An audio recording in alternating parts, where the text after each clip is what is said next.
નમસ્કાર દર્શક મિત્રો, હું અશોક પરમાર સહયોગ દ્વારા પ્રસ્તુત ન્યૂઝ 20 ગુજરાતીમાં આપ સૌ દર્શક મિત્રોનું હાર્દિક સ્વાગત કરું છું। જોઈએ આજના મુખ્ય સમાચારો। કેશોદ તાલુકાના શેરગઢના આરટીઆઈ એક્ટિવિસ્ટની હત્યાના કાવતરાનો પોલીસ દ્વારા પર્દાફાશ કરવામાં આવ્યો। કાર ચડાવી હુમલો કરનાર ચાલક અને શેરગઢના સરપંચની પોલીસ દ્વારા ધરપકડ કરવામાં આવી। કેશોદ તાલુકાના શેરગઢના આરટીઆઈ કાર્યકર પ્રવીણભાઈ ઉર્ફે ધોબી નારાયણ વાળાએ શેરગઢના સરપંચ મહિપતસિંહ ઉર્ફે મોહન નારામ દરિયાતર સામે અગાઉ માથાકૂટ થઈ હતી। આ બાબતે પ્રવીણભાઈ અને તેમના પત્ની સરપંચ સામે ફરિયાદ કરી હતી, જેના મન દુઃખને કારણે તારીખ 15ના સરપંચ મોહિત ઉર્ફે મોહન દરિયાતરે પ્રવીણભાઈને જૂનાગઢ જિલ્લા પંચાયતના ગ્રાઉન્ડમાં મારી નાખવાની ધમકી આપી હતી। બાદમાં મેંદડાના તાલુકા ખીજડીયા નજીક કાર અડફેટે લઈ પ્રવીણભાઈની હત્યા કરવાનો પ્રયાસ કર્યો હતો। આ અંગે સરપંચ સામે હત્યાનો ગુનો નોંધી એટ્રોસિટીની કલમ મુજબ ગુનો દાખલ કરવામાં આવ્યો।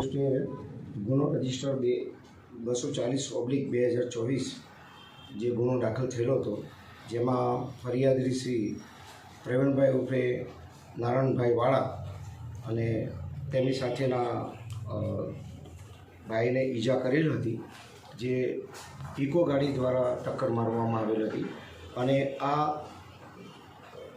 ફરિયાદીનો કાળસ કાઢી નાખવા માટે મોહિત ઉર્ફે મોહન નારાયણભાઈ દયાતર રહે શેરગઢ માળિયા હાટીનાના છે, જેઓએ 25,000માં સોપારી આપી અને આ કાર્યવાહી કરાવેલી હતી અને જે અંગે તેમના કરેલ કાર્યવાહીના પોલીસે તપાસ કરતા મુદ્દામાલમાં 2 વ્હીકલો તેમજ મોબાઈલ તેમજ રોકડ રકમ મળી આવેલી છે।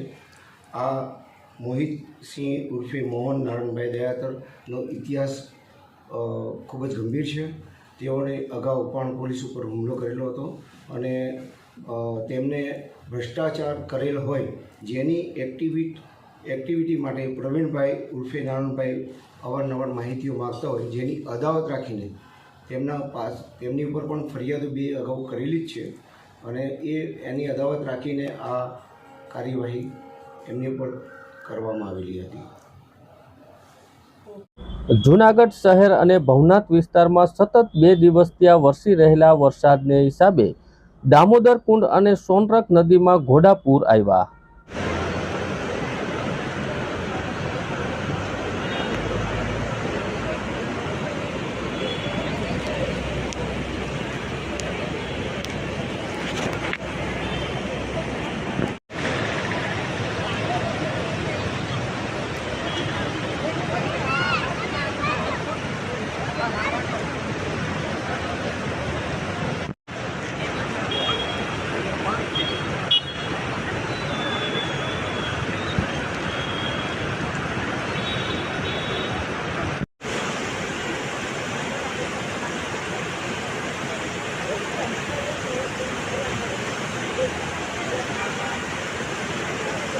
દરેક ગામોને સરકારી સંસ્થાઓને સેવા હેઠળ આવરી લેવામાં આવશે। ગ્રામીણ કક્ષાએ સરકારી સંસ્થાઓના માધ્યમથી નાણાકીય વ્યવહારને વધુમાં સુગમ બનાવવા માટે રાજ્યના સહકાર મંત્રીના અધ્યક્ષસ્થાને સરકારી ક્ષેત્રને મજબૂત બનાવવા જૂનાગઢ, ગીર સોમનાથ, પોરબંદર જિલ્લાના અને કોડીનારના સહકારી આગેવાનો સાથે વર્ચ્યુઅલ સમીક્ષા બેઠક યોજવામાં આવી।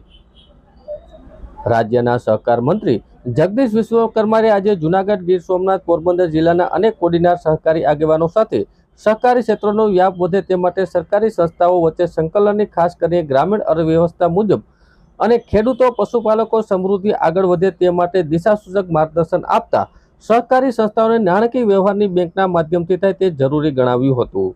આ સહકારી સમૃદ્ધિને નેમને સાર્થક કરવા મંત્રી જગદીશ વિશ્વકર્માએ સમીક્ષા બેઠકમાં વર્ચ્યુઅલ સંબોધન કરતા જણાવ્યું હતું કે રાજ્યમાં સહકાર ક્ષેત્રે મજબૂત બને તેના માટે લોકોની સમૃદ્ધિ, માર્ગદર્શન તેમજ દરેક ગામને પ્રાથમિક કૃષિ સેવા સહકારી મંડળી કે અન્ય સહકારી સંસ્થા હેઠળ આવરી લેવામાં આવશે। સહકારી સંસ્થામાં માધ્યમથી નાણાકીય વ્યવહારો માટે જરૂરી સુવિધા ઊભી કરવામાં આવશે। આમ ગ્રામીણ કક્ષાએ સહકારી સંસ્થાના માધ્યમથી નાણાકીય વ્યવહારો વધુ સુગમ બનાવવામાં આવશે। મંત્રીએ વધુ પણ જણાવ્યું હતું કે સહકારી ક્ષેત્રના મુખ્ય 17 આયામો ચરિતાર્થ કરવા માટે વિવિધ સહકારી સંસ્થાઓ વચ્ચે સાત સંકલનની સાથે ઉત્થાન માટે જરૂરી ગણાવ્યા હતા। સહકારી ક્ષેત્રે મદદની વિવિધ વસ્તુઓનો નિકાસ કરવા માટે ઓર્ડર પણ મળ્યા છે। મેંદડાના માલણકા ખાતે આયોજિત આ બેઠકમાં ગુજરાત સ્ટેટ કોઓર્ડિનેટરના બેંકના ચેરમેન અજય પટેલે પણ વિડીયો કોન્ફરન્સના માધ્યમથી સહકારી સંસ્થાઓને પરસ્પર જોડાવા માટે સહકારી સંસ્થાના આગેવાનોને અનુરોધ કરતા જણાવ્યું હતું કે દૂધ સહકારી મંડળીઓ, ખરીદ વેચાણ સંઘ, એમપીસી વગેરે સહકારી સંસ્થાના સહયોગ અને સહકારી બેંક સાથે જોડાણ કરવાની તમામ નાણાકીય વ્યવહારોને જિલ્લા સહકારી બેંક સાથે સહકારી સંસ્થાઓને આર્થિક રીતે મજબૂત મળે તેનો સીધો લાભ ખેડૂતો પશુપાલકને મળશે.